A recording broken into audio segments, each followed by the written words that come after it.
Hey guys, welcome back to some Gilded Guardians. So today's video, we're going to be looking at the Pride of the Forest Jadey, and I want to show you some of the teams that we've actually put together and what is working best in slot within Full House. Now, overall with Jadey, there are still 200 of the prayers left that are in there for the Chroma Jadey. But overall, if you're looking to pick up the hero, a lot of players are also summoning using the calling crystals or the calling stones. And overall, Jadey is $95 for the Chromie, so the chance at having the Cro-Magnet. But overall, when you look at Token Trove, the hero is running about 45 bucks. So pretty cheap when it comes to a regular hero within there. Now, of course, to level the hero up, you do need a multitude of copies, which can be a lot more expensive when you're building up the hero.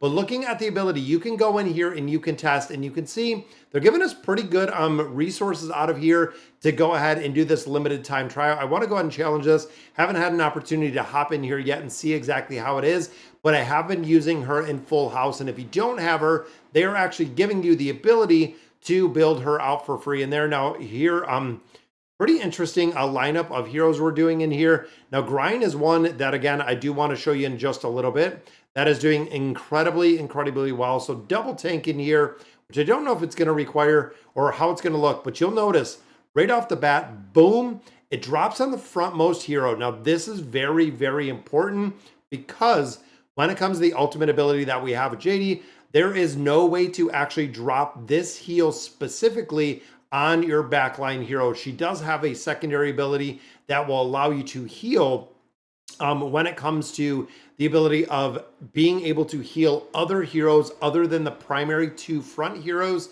Again, a little bit different in the build. And you can see that Grind went down right there. Grind, of course, we know is going to come back to life, which is another very cool fact when it comes to the hero. But you can see overall, there we go. So Grind is back up. But there is the healing. So doing some pretty impressive healing in there, but not only the healing aspect, and you can see we got 200 diamonds, which is awesome, but we also did get the scroll. So pretty cool to see exactly what it looks like. You can even go into Summon Jadey now. Now, of course, in here, I only have 28. It is 60 to get the hero. Pretty expensive, but you know what? I'm thinking I might just save these. I might save them because, again, with the hero running at about $45. Now, there is also a chance to get Callisto. Don't know exactly how effective that hero is, but even looking regular heroes, we're sitting at about 100 summons, so still doing a lot within there. Now, Full House.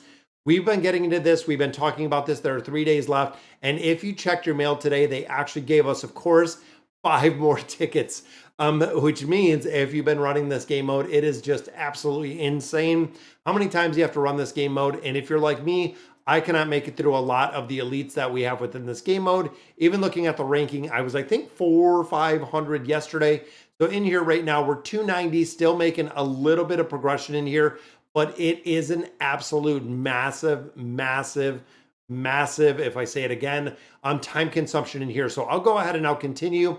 Now, we just got through Strider. Now, I'm going to show you some of the kind of broken tricks that we have in here to actually get through a couple of these game modes. And you'll notice we did pick up a new hero, which I'll cover in just a minute. But looking at the gear, 1, 2, 3 heroes, no upgrades. This is what is happening right now. It is about a lot more about levels for where I'm at than the upgrades, because I'm not able to get the upgrades. Even a majority of them, like right here, not an upgrade. The heroes that I'm using, not an upgrade. This hat is an upgrade right here, but it is a tier 3, 11K 4-star. So even looking at Aquitus, when we start looking at a tier 3 level 4, the gear itself, tier 2 to a tier 3, not going to be a massive upgrade, even though, yes, it is an upgrade, not going to be a huge upgrade. But I wanted to talk a minute again about Jadey. So within this combination, within this game mode, you do have the ability to use her for free. Looking at the skills, this is the big one. So this, of course, creates the flower field at the furthest most hero. So this, of course, is going to be for your tanks. It is going to be for your assassins. It is going to be for anyone who is that frontmost hero. And that is the only way the hero can use this ability, is the frontmost ally. Now, some way that some people are cheesing this is keeping all 5 of your heroes together by not having tanks, by not having assassins. So if you think of the mages, the support, if you think of the rangers, all of the heroes that are not going to move, you can actually get them all together pretty well. All Things Grow can affect them pretty well. So it is kind of a different way to do it if you don't want to go in and have those front healers. So Pollen is another one. This is what I was talking about. So when it targets the lowest HP ally, restoring HP equal to 90% of the attack, also removes poison. That is very important depending on the game mode. Again, PvP, I feel like this is going to make a big difference. But of course, this is a heal which goes on the lowest HP ally, which again, this game mode with Strider, definitely well to have. Now, this one, the Sweet Dreams crowd control is very good. Does a little bit of damage. Overall, her damage not too impressive. Even tuned up with dealing 200% of attack as magic damage. Causing the sleep is what you want. It is the crowd control. And then I do like this one as well. Enemies that attack Jadey have their attack and attack speed reduced by 2% for 6 seconds, stacking 5 times. This we didn't think was going to be effective, but with Jadey, a lot of players are putting her front line, which again makes her kind of a tank. That means they're attacking her as a tank. It is going to be an attack and attack speed reduction, which is going to be very, very huge when it comes to the survivability of the team. Now, in addition, I did pick up this hero right here, guys. This is Kanreh. This is actually the hero, and I love how the hero looks. It almost looks like an angry orange banana, or an angry orange, I guess. Does look like a teddy bear mask. But overall, the reason why this hero is so incredibly powerful is the poison aspect that we have in here. Every hit causes poison, dealing 2% of max HP every 2 seconds. Now, of course, with Strider, this is a hero that a lot of players have picked up, that I bought out of token trove. It was around 24 bucks, but dealing 2% of max HP. As Strider gets tough, the 2% is still the 2% regardless, meaning this is going to go ahead and not only do a lot of damage, but it is damage for 8 seconds, and it is stackable. So you can have multiple counts of this on there as well. Then, of course, the damage rate here doesn't really make a big difference. I actually don't like this ability, but the poison affinity is another one. Each basic attack has a 10% chance to cause poison. Probability goes to 20. So again, you are stacking poison on top of stacking poison. This makes it huge when it comes to this hero. Now, of course, the other cheese one is Grind because of the second chance and the Earth Spike. They're actually running this tank backline in position number, I believe it's 3, that back left position, because that is going to be the first position as the farthest one away in the back line that Strider is going to go ahead and attack. And then, of course, the Tidal Blessing to extend the duration of the shield to 8 seconds, and then covered with Torvos, which of course does the Void Ghost. It's a very, very unique team combination that we're seeing, but it is working incredibly well in this game mode. Since I have to select, I'm going to use one more set of diamonds. Rubies are going very, very quick in this game mode, but you can see nothing. I'll do one more refresh here, and that's going to be my last one. So even here, 1, 2. All right, so this one's a little bit of an upgrade, tier 3. We have 1072, so pretty good with that one. Even here, guys, 21 on the sides. Not really worth it, which actually we don't have enough in there to go ahead and level this up. Now, of course, looking here, we're gaining 5,000 attack. Tarvos's heal is based on the attack. So not only do we want Tarvos in here for the ability to do more damage, but we also want Tarvos's attack, or the healing ability that comes from the attack, to really make a big difference. Now, again, for me personally, we're going through a couple different places and we're farming out these tickets on a regular basis, and you'll see that we actually change up our formation. So in a regular formation, I run these two. I run the healers right in the back. But we can also run Jadey up front, like I said, because they're going to attack her. They're going to get that buff, or that debuff that is going on there for attacking.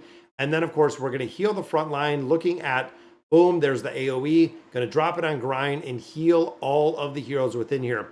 Now, of course, you can see heroes like Aquitas taking a crazy amount of damage, and she even died right there.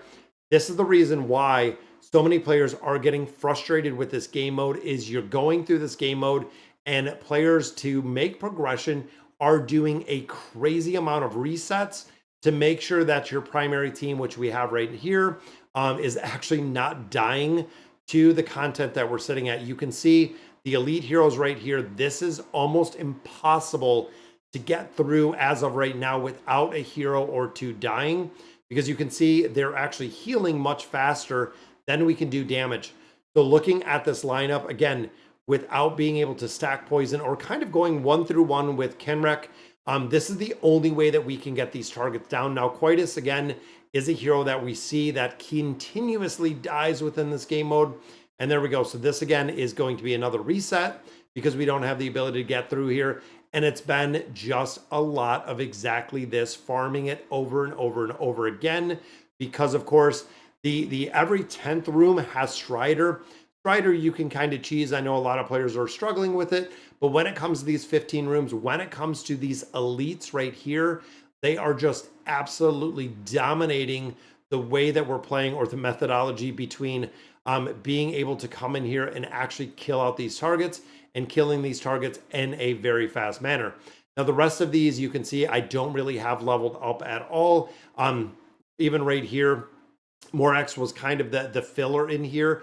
But overall, even if I take out a Coitus in here, I don't think Morax is going to be enough to live to keep a Coitus in here. And I know Woody had talked about having a couple backups for a couple different heroes, but it seems like even Morax, when Morax goes with the crowd control, boom, there we go. Morax dies very, very fast, similar to what we see with the Coitus. So there is, again, a pretty big RNG factor in here, but it takes a long time. Even here, all the enemies are on level 115. They do a lot of damage. They have a couple silences. There's a couple different ways that these enemies are literally just crushing us. And of course, Morax just dies again. But overall, I feel like this game mode, as much as I like the game mode, and honestly, I am enjoying the game mode, it's very, very hard with these elites. So if you can go through here, I'm actually finishing up a couple different camps.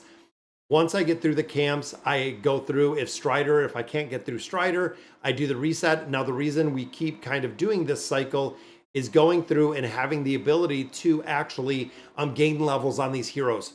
To gain levels on the heroes, of course, we have to finish these stages. If we can't finish these stages, it doesn't really make a big difference. Now, also with Aquarius, is we have a big defensive buff that she does offer, which again, kind of keeps these targets alive, kind of keeps the heroes alive. But you can see they're jumping right to the back row, and it's pretty much game over for her every single time. I don't know if there's something I'm missing. I don't know if there's something I need. Even when I swapped out my gear to put my absolute, totally best gear on, Aquarius still gets completely decimated almost every single time. And of course, you can see just sitting right back here, there's some AoE damage. There's some damage that essentially affects everybody. We get pulled right there to the middle, which means our little target, and you can see even here, Kanreh went to the back instead of staying in our healing. It's so much RNG in this game mode, guys. It's kind of crazy to think. But all right, so that is going to do it for today's video. Let me know in the comments what you guys think about Jadey. How exactly do you feel that she is working? And I'll catch you in the next video.